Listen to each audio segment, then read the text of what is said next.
Me now. Armen, welcome to the studio. What's President Putin's strategy here?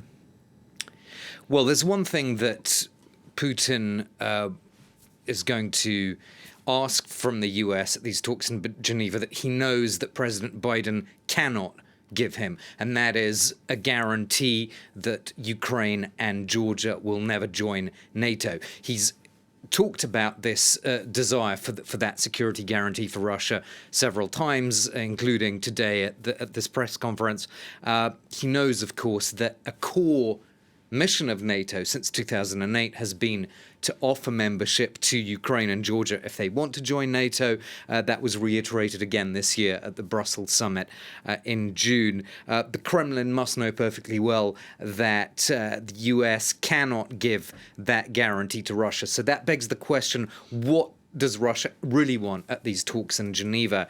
Does it want some other accommodation or arrangement of some sort with the Biden administration? I think it's significant that these are slated to be bilateral talks rather than talks in a broader NATO format. There may be a hope on the Russian side to perhaps take advantage of existing tensions between the US and NATO allies.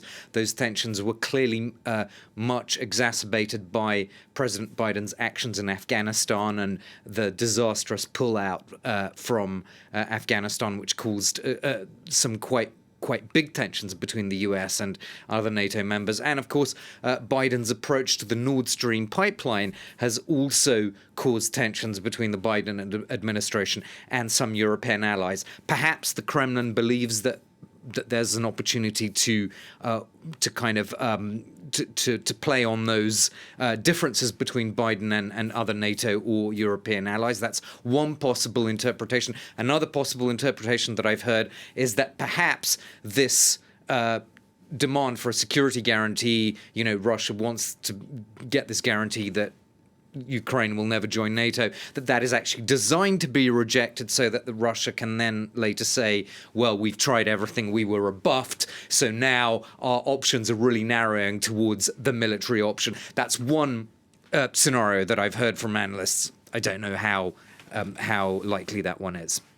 Okay, so various interpretations there. What exactly is happening on the border with Ukraine at this particular point? Well, the military build-up seems to be different from past build-ups, certainly involving more tactical groups on the Russian side. And of course, the Ukrainian army has been carrying out exercises as well. So those tensions are very much ongoing. I think there are reasons to be pessimistic, Tom. Putin today at this press conference reiterated that it's impossible to have good relations with the Ukrainian government. It's pretty obvious Putin doesn't believe that President Zelensky will solve the issue of the Donbass in a diplomatic or political way. That in turn makes Putin less open to trying to make progress in diplomatic forums like the Normandy format, despite calls from the French and the Germans to do just that. Plus, the longer this status quo continues without a political solution from Russia's perspective in the Donbass, the more the military balance potentially shifts, with more military aid going to Ukrainian units from not just the US, but other NATO members as well.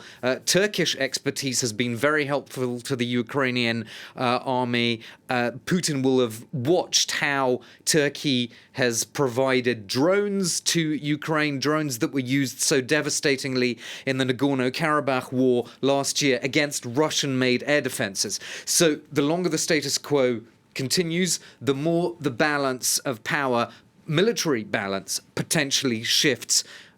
Only incrementally, but over time, it's a big shift from Russia's perspective. So I think overall the signs are not very good, Tom. I suppose one has to hope that there could still be some sort of face-saving way out of this escalation.